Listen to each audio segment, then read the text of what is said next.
Dans l'histoire de la télévision, peu d'images sont aussi puissantes que celles de Michonne Hawthorne émergeant du chaos. Aujourd'hui, nous explorons l'instrument de sa justice, son katana légendaire. Pour les fans de The Walking Dead, ce sabre n'est pas qu'un morceau de métal, c'est un symbole de résilience, une ancre dans un monde devenu fou, un pont entre le Japon féodal et l'apocalypse. Salut les passionnés du tranchant. Ici Couteau Azur, en direct de notre boutique à Bordeaux. On a reçu énormément de demandes pour cette vidéo de 10 minutes. Alors installez-vous, on va tout vous dire. Un katana digne de ce nom commence par l'acier Tamahagan. C'est un acier obtenu après 3 jours et 3 nuits de fonte dans un fourneau d'argile traditionnel.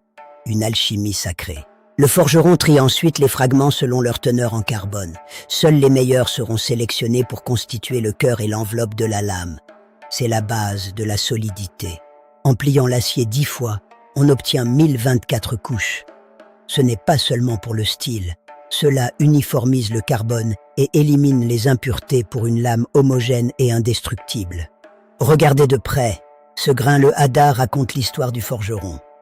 Sur le katana de Michonne, on cherche un grain régulier et puissant, signe d'une lame prête pour le combat réel. L'étape cruciale, la trempe.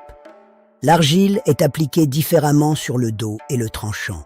C'est ce qui permet d'avoir un dos flexible et un tranchant capable de couper de la pierre ou des os. Le hamon est la signature visuelle du katana. Sur une réplique haut de gamme, il doit être véritable, fruit de la trempe, et non gravé à l'acide. C'est ce qui fait la différence entre un jouet et un sabre. Analysons maintenant l'ergonomie de l'arme de Michonne. Sa longueur totale avoisine les 40 pouces, une taille standard pour un katana, optimisée pour le combat à mi-distance. Le tressage, ou tsukaito en coton blanc, est typique. Sous l'apocalypse, une prise en main ferme est vitale. Le coton absorbe la sueur et empêche l'arme de glisser lors d'un impact violent. Sous le coton, on trouve la samegawa, de la peau de raie. Ces nodules naturels créent une friction parfaite. C'est une technique de maître forgeron qui a traversé les siècles jusqu'à nous. La tsuba n'est pas qu'une décoration. Elle protège la main des glissements et des coups adverses. Son poids est calculé pour équilibrer le sabre et rendre la pointe plus légère et réactive. La saya de Michonne est unique par sa couleur blanche et sa sangle dorsale. C'est une configuration de voyageur pensée pour la mobilité et le dégainage rapide dans les bois ou les ruines urbaines. Saviez-vous que Danai Gurira, l'interprète de Michonne, a suivi un entraînement intensif? Elle a appris le maniement du sabre pendant des mois pour rendre chaque mouvement crédible à l'écran. Sur le tournage, il y a plusieurs versions. Des lames en métal pour les gros plans, en bois pour les répétitions et en mousse pour les scènes de combat risquées. L'art de l'accessoiriste. Le style de Michonne mélange Iaido et Kenjutsu. Contrairement aux sabres occidentaux qu'on utilise pour frapper, le katana nécessite un mouvement de traction pour que la lame scie la cible. Le nukitsuke, c'est l'art de sortir le sabre et de trancher dans le même mouvement. C'est la signature de Michonne quand elle est surprise par des rôdeurs, une fraction de seconde pour survivre. Comparons maintenant, face à la batte Lucille de Négant, le katana a l'avantage de la portée et de la létalité immédiate. Mais il demande bien plus de technique et de précision.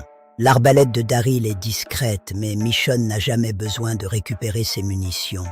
En situation de siège, le katana est l'arme de survie ultime sur le long terme. Pas de recharge nécessaire. Chez Couteau Azur, on teste tout. Un katana peut-il vraiment couper une voiture en deux? Non, c'est un mythe. Mais il peut couper un membre proprement si la technique de coupe est parfaite. L'acier au carbone est dur, mais il peut s'ébrécher s'il rencontre une surface trop dure. Dans un monde de zombies, heurter un mur de béton pourrait rendre votre sabre inutilisable. Attention au choc. En survie réelle, le katana est-il un bon choix? Pas vraiment pour le bushcraft. C'est une arme de duel, pas une machette. Il est trop long pour les espaces confinés et trop lourd pour de longues marches. Sans huile de camélia, comment faire? Dans TWD, Michonne doit utiliser n'importe quel corps gras pour protéger son acier de la rouille. La graisse animale peut faire l'affaire en dernier recours. Revenons au monde réel. Pour votre collection, utilisez la boule de poudre Uchiko. Elle dégraisse la lame et polit légèrement l'acier sans le rayer. C'est l'étape indispensable avant l'huilage. L'huile choji sent souvent la cannelle. Elle crée un film protecteur invisible. Rappelez-vous, une lame exposée à l'air sans protection commence à s'oxyder en quelques heures seulement. Soyez vigilants. Le style de Michonne puise ses racines dans le kendo moderne et le kenjutsu ancien.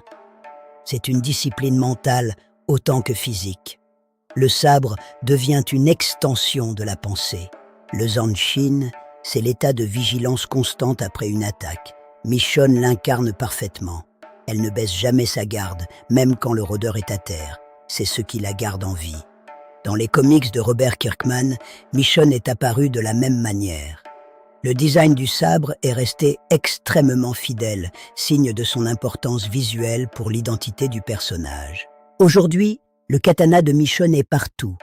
Des répliques en mousse pour les conventions au chef-d'œuvre de forge, pour les collectionneurs exigeants chez Couteau Azur.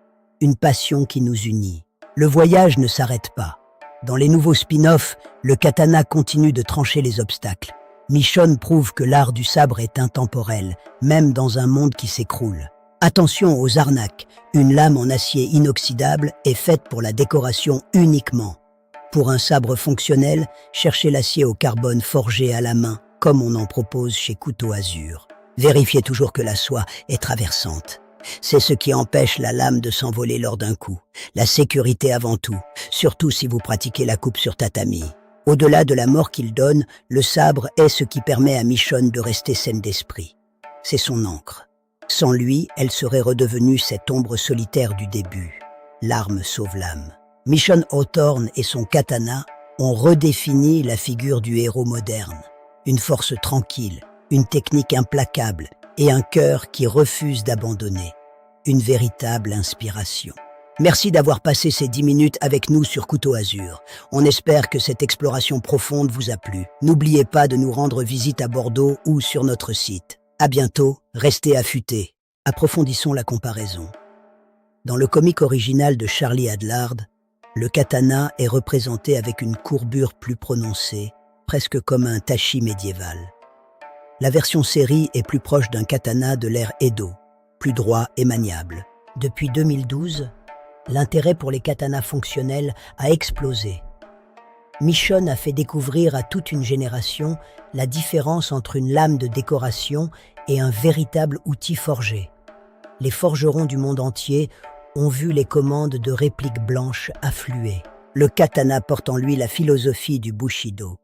Pour Michonne, cela signifie rester calme au cœur de la tempête. Le sabre n'est pas fait pour la haine, mais pour la protection. C'est une discipline de l'esprit avant d'être une discipline du corps. Techniquement, l'affûtage d'un tel sabre est complexe. Il s'agit d'un profil convexe appelé niku.